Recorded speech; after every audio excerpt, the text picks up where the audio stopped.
Vamos a culminar con la serie basada en el libro o en la historia del profeta Elías, que hemos venido desarrollando ya desde hace 6 semanas, basado en el libro primero de Reyes, donde hemos estudiado la vida de un personaje llamado Elías, un hombre que sobresalió, distinguió en una sociedad que estaba tan corrompida, tan corrupta, que dice que el rey que imperaba en ese momento, el que mandaba en ese momento, Acab, dice el libro primero de Reyes, que fue peor que todos los reyes que le precedieron. Desde la corona se promovía la idolatría, la maldad.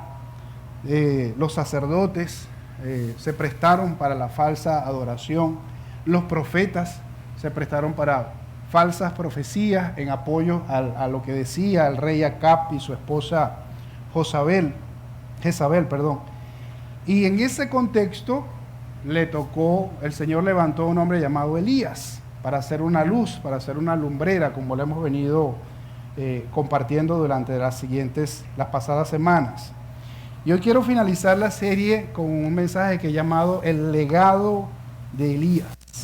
El legado de Elías. ¿Por cuánto tiempo el Señor nos va a tener aquí en la tierra? No lo sabemos. Algunos más, algunos menos.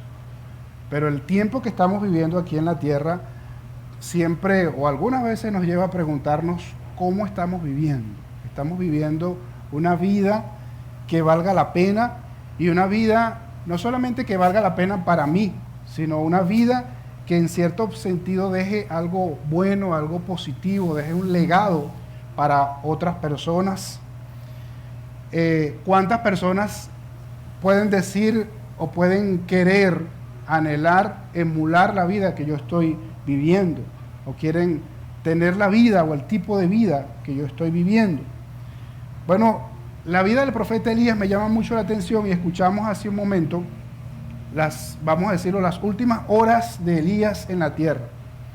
Y junto a él iba su siervo, su sucesor, Eliseo. Y si ustedes escucharon en la lectura, se dieron cuenta que Eliseo seguía y seguía y seguía a Elías. No le importaba lo que todo el mundo le decía, los mandaba a callar, porque él quería estar hasta el último momento siguiendo a Elías.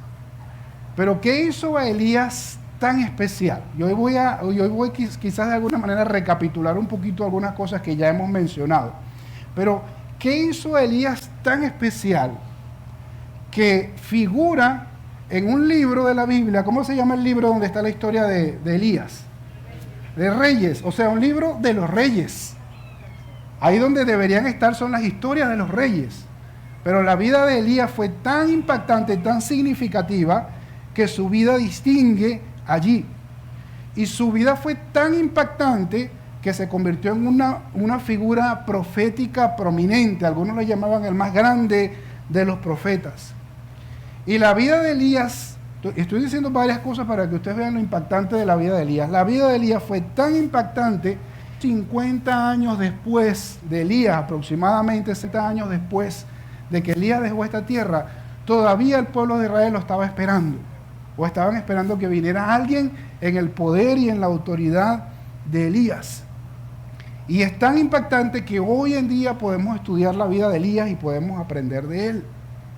¿Qué hizo Elías tan especial?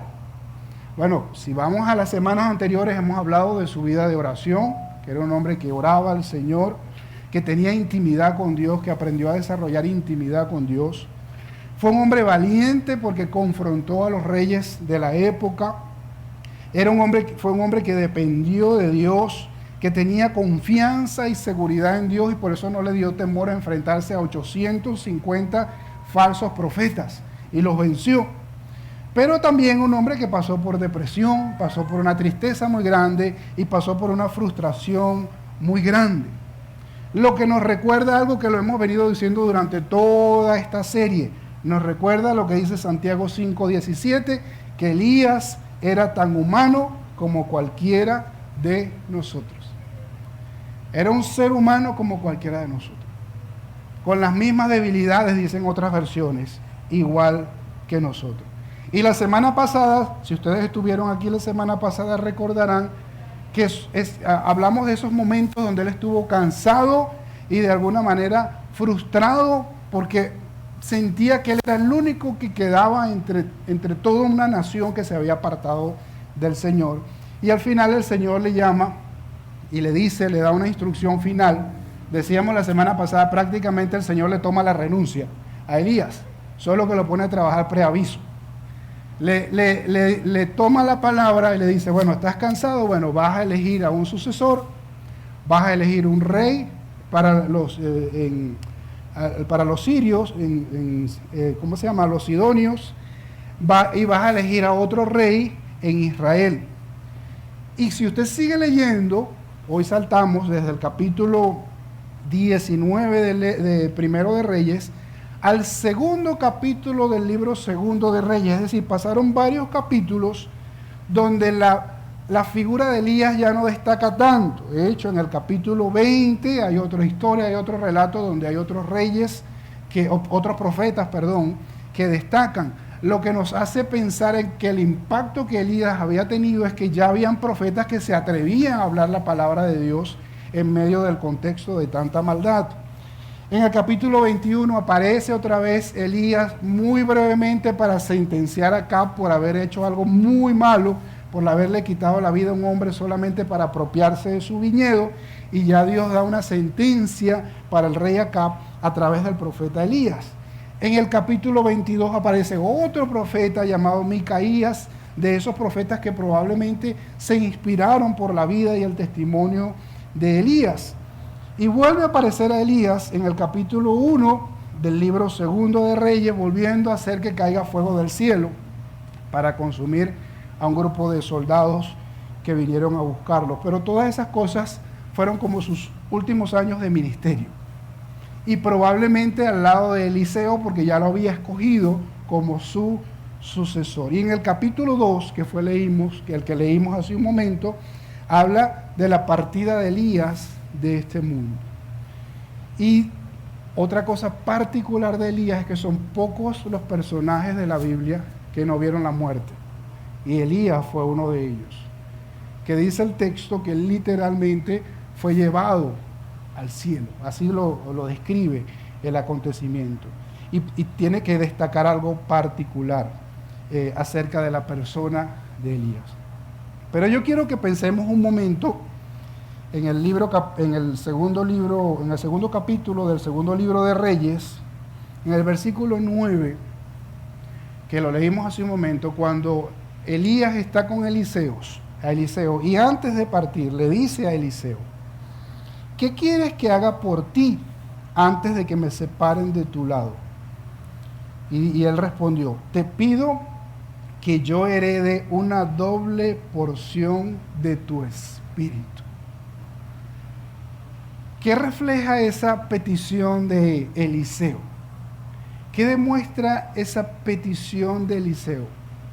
Que el impacto en la vida de Elías para él había sido tan grande que de alguna manera le está diciendo, yo quiero ser como tú. Algunos han mal utilizado este texto para decir, y a veces he escuchado oraciones que dicen, Señor, dame una doble porción de tu espíritu, hablando del Espíritu Santo. No, aquí no está hablando del Espíritu Santo.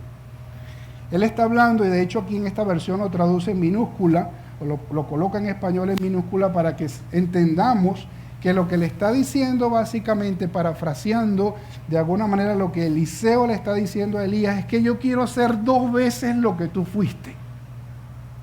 Yo quiero ser como tú. Yo quiero tener eso que tenías tú. Y eso me hacía pensar, o eso me hace pensar, cuando leí este texto, ¿cuántas personas al final de nuestra vida, si nosotros tuviéramos la oportunidad de preguntarle, nos van a decir, yo quiero ser como tú? Yo quiero ser 2 veces lo que tú eres. Sería para mí sería un honor muy grande, ¿no? Pero también sería una bendición muy grande saber que nuestra vida fue tan impactante para otras personas, que otras personas digan, yo quiero ser como él o como ella, yo quiero imitarlo. Y esa fue la petición de Eliseo, minutos antes de que el Señor se llevara a Elías. Y él no le hacía caso a todo lo que le decían los otros profetas. Él le decía, mira, el Señor te lo va a quitar, el Señor te lo va a quitar. Y él les decía, cállense, cállense. Y seguía ahí al lado de Elías.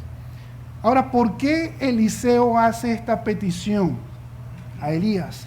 Porque la vida que vivió Elías fue una vida fuera de lo común. Fue una vida diferente. Fue una vida que no se compara a otras cosas. Y esa vida, como ya lo hemos venido diciendo, y sirvo otra vez para recapitular, de alguna manera está basado en algunas cosas claves de la vida de Elías. ¿Cuáles fueron esas cosas claves de la vida de Elías? Su vida de oración, como nos lo dice Primero de Reyes, pero también nos lo recuerda Santiago, que Elías era un hombre semejante a nosotros, como cualquiera de nosotros, pero que oraba. Y oró para que no hubiese lluvia y no llovió. Y oró para que lloviera y llovió. Entonces tenía un poder muy grande y creía mucho en la importancia de la oración. Y aprendió a desarrollar intimidad con Dios. ¿Se acuerdan? En aquella cueva donde tuvo que pasar un buen tiempo esperando hasta ser utilizado por el Señor nuevamente. Entonces desarrolló intimidad con Dios. Aprendió a depender de Dios. Porque la Biblia dice que Dios les enviaba alimentos a través de los cuervos. Y después utilizó una viuda. En un momento de hambruna y de sequía la utilizó como un instrumento para darle alimento. Entonces tuvo que aprender a depender de Dios, tanto para su provisión, como también para orar, para sanar a un niño que en algún momento había muerto también, y resucitar de alguna manera a ese niño. También Elías aprendió la valentía, aprendió a confrontar y a denunciar la maldad. Y esa valentía la tenía porque tenía confianza y seguridad en Dios. Y todo eso no solamente le ayudó en su ministerio, sino que también le ayudó de alguna manera a impactar en el oficio profético, porque Elías se convirtió en un referente para los profetas que vinieron después de él. Como les mencioné, hasta llegar a Juan el Bautista, el profeta que vino antes de Jesús, que vino, como lo dijo el mismo Señor, vino en el espíritu y el poder de Elías. Imagínense el impacto que tuvo la vida de este hombre, que el que vino a preparar el camino de Jesús, le hacían llamar o lo veían como el profeta Elías. Entonces, si tomamos en cuenta que Elías era un hombre como cualquiera de nosotros, tenía las mismas debilidades, igual que nosotros. Entonces, ¿qué podemos aprender? ¿Cuál es el legado de él? Además de todas las cosas que hemos mencionado en los sermones anteriores. Bueno, quiero que rápidamente mencionemos un par de cositas más que están en este segundo capítulo de Reyes, del libro segundo de Reyes.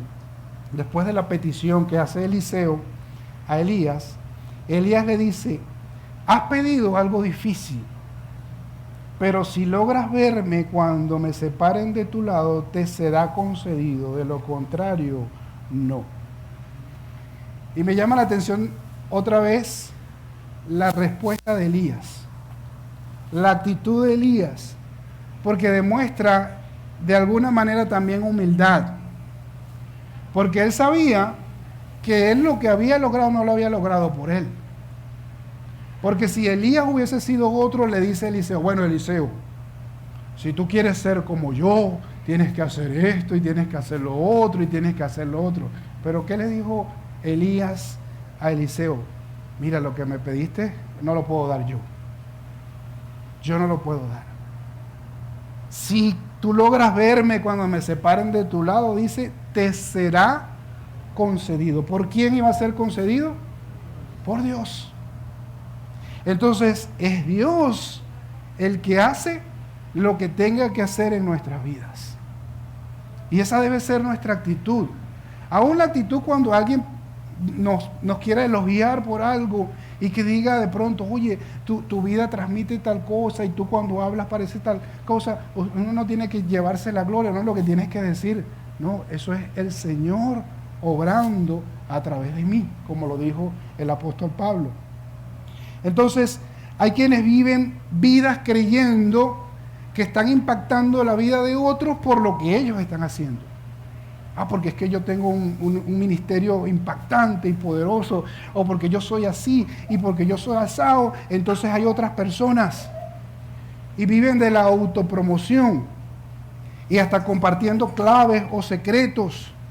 Pero Elías no tenía una clave y un secreto. Él sabía que lo que era, lo había sido, lo había logrado por el Señor. Y eso me hace pensar en un Proverbios capítulo 22, versículo 26. Dice en la versión Reina Valera 60, ¿has visto un hombre solícito en su trabajo? Delante de los reyes estará. Y eso fue lo que hizo Elías. Ese versículo me hace pensar en Elías. ¿Qué hizo Elías? Hizo su trabajo. Ni más ni menos. Fue diligente. Otras versiones dice, ¿has visto un hombre diligente? Va a estar delante de los reyes. Elías fue fiel y Dios lo usó. Y no solamente lo usó, sino que le permitió estar de frente de los reyes y hasta confrontar a por lo menos a 2 reyes. Y eso lo logró no por sus habilidades, no por sus capacidades, sino porque Dios dejó que Dios obrara en él. Y esa es la lección que nosotros tenemos que aprender de Elías. Dejar que el Señor obre en nuestras vidas. Como dijo el apóstol Pablo en Gálatas 2:20, no vivo yo, sino que vive Cristo en mí. Y lo que ahora vivo, lo vivo en la fe del Hijo de Dios. Pero sigamos mirando el capítulo 2 de Segunda de Reyes. Y dice el versículo 11 y 12 que iban caminando Eliseo y Elías conversando, cuando de pronto los separó un carro de fuego con caballos de fuego, y Elías subió al cielo y en medio de un torbellino. Y Eliseo, viendo lo que pasaba, se puso a gritar, Padre mío, carro y jinete poderoso de Israel, pero no volvió a verlo. Entonces agarró su ropa y la rasgó en 2. Y aquí veo una evidencia gráfica de lo que les estoy diciendo. Porque Eliseo tuvo la bendición de algo que nosotros no tenemos, no vamos a tener tal vez nunca esa bendición. De ver cuando Dios se lleve a alguien y saber que se va directo al cielo. Él lo pudo ver. Una evidencia gráfica del Señor llevándose a Elías. Y ya Elías le había dicho que si él lo lograba ver, entonces esa era como la clave de la respuesta de la oración, de su petición. Porque su petición era ser 2 veces o tener 2 veces el espíritu de Elías. Y la exclamación de Eliseo, a pesar de que tal vez en ese momento lo que pudo haber pensado es que hoy lo estoy viendo, entonces se me va a cumplir la petición, pero su petición demuestra lo que le costó a él desprenderse de Elías, y también demuestra lo que él pensaba de Elías, que le llama padre en el sentido terrenal, obviamente, porque lo veía como un padre, y le dice carro y jinete poderoso de Israel. Porque Eliseo vio que Elías vivió una vida impactante para su pueblo, para el pueblo de Israel. Y que no basó su grandeza en él, en su poder. Pero miren lo que pasa después. Y con esto quiero terminar. Yo le llamo esto el verdadero legado. Quizás lo más importante de todo esto. Dice 2 de Reyes 2, 13 y 14. Luego recogió el manto que se le había caído a Elías y regresó a la orilla de Jordán. Entonces golpeó el agua con el manto y exclamó, ¿dónde está el Señor, el Dios de Elías? Y en cuanto golpeó el agua, el río se partió en 2 y Eliseo cruzó.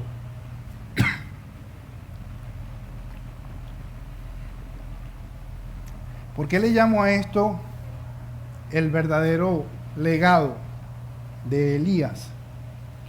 Por la pregunta que hace Eliseo. Cuando Eliseo sale, se lleva el manto de Elías y hace una pregunta, una exclamación, yo creo que como una especie de oración, y dice, ¿dónde está el Señor, el Dios de Elías. ¿Por qué Eliseo hace esa pregunta? ¿Por qué Eliseo dice, ¿dónde está el Señor, el Dios de Elías? Porque él entendió que Elías era lo que era por lo que el Señor había hecho en él. Por lo que Dios había hecho en él. Y esta es la pregunta, no solamente que se hizo Eliseo, esta es la pregunta que me hago yo hoy. Y esa es la pregunta que deberíamos hacernos nosotros hoy. ¿Dónde está el Señor, el Dios de Elías? ¿Dónde está ese Dios? ¿Será que existe ese Dios todavía? ¿Será que ese Dios es real? ¿O estas son historias fantasiosas del pasado, de una cultura antigua? ¿Existirá ese Dios? ¿Dónde está ese Dios? Hay un cantante cristiano llamado Marcos Vidal que se inspiró en esa pregunta que hace Eliseo. Y compuso una canción que se llama Buscadme y viviréis.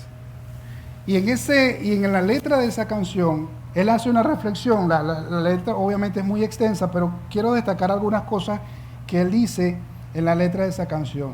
Él dice, cada vez hay más violencia, más maldad en la tierra. Parece que el amor ha muerto y la locura reina sobre la humanidad. Jóvenes acabados, niños abandonados a precio de placer y decidiendo solo el interés. Y luego hace la pregunta, ¿dónde quedan la justicia y la venganza? ¿Dónde quedan el castigo y la razón? ¿Por qué callas tú, Señor, y nos olvidas? ¿Cómo puedes permitir tanto dolor? Dime, ¿dónde está aquel Dios, el Dios de Elías, que de vez en cuando se dejaba oír? ¿Cuánto tiempo tardará aún tu espíritu en venir? Y ese es como el clamor que él hace. ¿Dónde está? Tanta maldad, tantas cosas que están pasando hoy en día. ¿Dónde está ese Dios? Y en la misma canción más adelante hay una parte donde él hace como que si Dios responde. Y está como la respuesta del Señor. Y Dios dice, ¿cómo puedo derramar yo de mi espíritu si mis hijos no se vuelven hacia mí? Ahora cíñete como un varón valiente, yo hablaré y tú me contestarás a mí, como le dijo Dios a Job. Y hace ahora la pregunta, esta es la pregunta ahora que hace Dios. ¿Dónde están aquellos hombres como Elías, que dejaron todo por seguirme a mí, que rompieron compromisos con el mundo solo por agradarme a mí? Y añade otros personajes bíblicos, dice, ¿dónde están aquellos 3 que en Babilonia prefirieron ser quemados en lugar de ceder? ¿Dónde está aquel Daniel que me adoraba? ¿Dónde está la santidad de aquel José?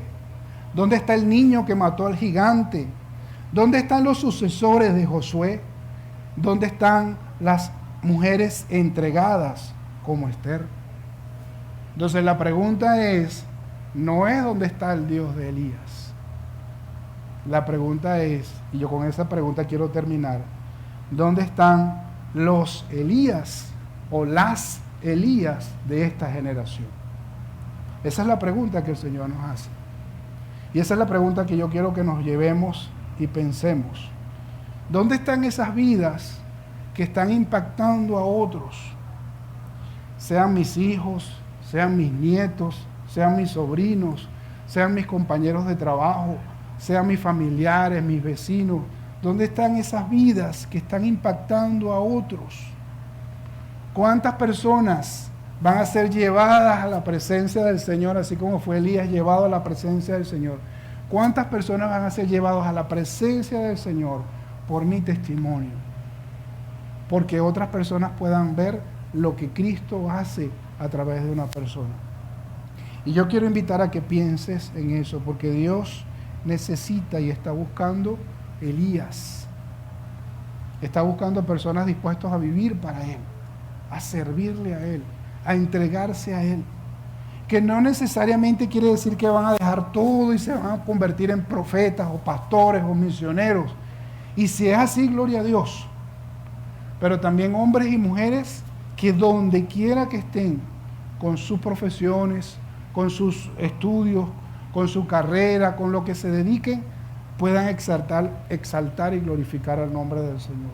Y que otras personas puedan ser impactadas y otras personas digan, yo quiero conocer al Dios de Elías, yo quiero conocer al Dios tuyo, ¿me lo presentas?